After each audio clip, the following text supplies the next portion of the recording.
Hey, it's Andre and welcome to another flying update. I hit a tree.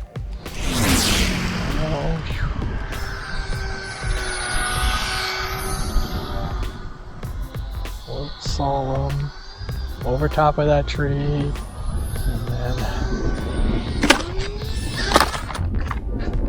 almost. I tried to save it.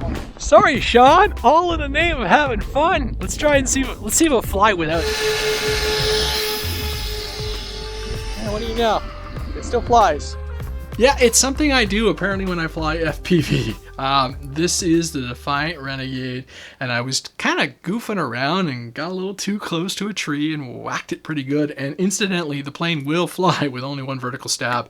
I'll try and edit up that video very soon, but the Defiant Renegade is on the mend. Got some glue and foam tack in there. I discovered during the video I could hear a motor issue, so I got to trace that back. I think one of the motors is going away, and I'm not satisfied with the FPV. So the first little hack I'm going to do is paint that nose black and just see if it makes a bit of a difference as far as the exposure goes, because I was really fighting for contrast and brightness control, and it was really impeding me being able to see the trees and everything. It could just be a little nano camera too, but I don't think it is. I think it's just the camera's just blown away with all the whiteness out there. So the snow is, there's just so much snow. So we're gonna keep working away with this aircraft because we know how capable the Renegade is, and it's gonna see a lot of FPV action with me later out and throughout the year because it is one of my favorite aircraft. If you recently joined the channel, hi, welcome. This is something I do pretty regularly when I do my flying updates and prepping for the weekends. A lot of you saw how much snow there is from that Avios BushMule video. And I've just recently did a video on how to install skis, and this is the OMP BIGHORN. The Challenger's over there, and it's all set up. And there were a couple questions as far as, does the CG change and affect an aircraft when you add skis? And where's my CG line? It's right on that spar. There's a 3S2200 battery slammed to the nose, and I'd say we're still good. Now, the reason I don't add a tail ski is exactly that. I feel the CG sacrifice is too great, and I don't want to have to worry about that. Plus, I've never actually needed one. I've flown my Tundra and my Fun Cub throughout the years and had no issues at all. So looking forward to flying both the BIGHORN and the Challenger this weekend. And the BIGHORN modifications, if anybody was wondering, because it's a 5mm shaft, I just had to drill out the brace and the collar adapter that holds the tension system. Not a big deal if you've got drill equipment and everything. I just didn't have the opportunity to get to a hobby store and buy a bigger collar, so I did what I could.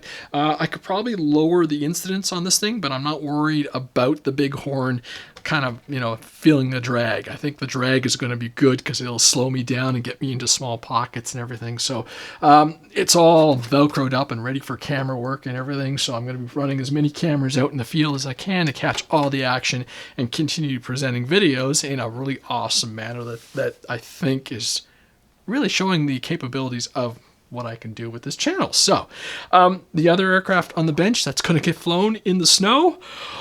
I know you're freaking out right now, aren't you? Right? Because those are skis on a Warbird. Hey, look, it's a Canadian thing. Seriously, Google it. You'll see. We've been doing this for years. And the real airplanes like Spitfires and stuff, they totally put skis on it. So again, finding my CG point, I have a 3S800 slammed all the way to the front of the nose. I shaved some foam off inside to make sure I got in there, and I think this is going to balance out just fine as well. So I'm really excited to try this thing, and the benefit of having those skis is I can take off from probably anywhere, and when I land, that prop should be pretty safe. So we'll find out this weekend for sure if my theories are correct. If not, I don't really want to scar up this nice looking airplane. I think it's really nice, and I'm looking forward to flying it, and it should be part of the fleet for a while. As I said, I like that form factor and size. It's, throw it in the back of the car and a couple 3S800s and have a huge amount of fun. And then when all these reviews are done and out,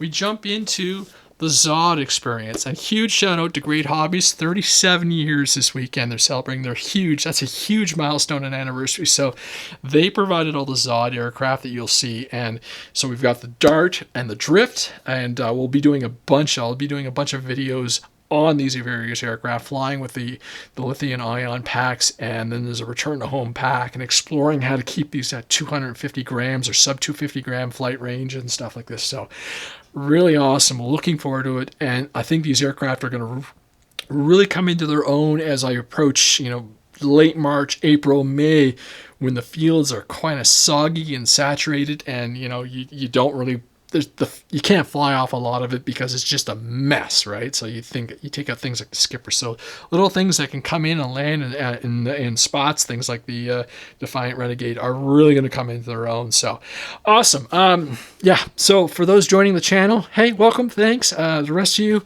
hi. I hope everybody has a fantastic flying weekend. See you out there. So slow. Oh, I love this thing. That was with full flaps up, and off we go. Oh my God, I gotta do that again. Okay. See if I can just get it right down.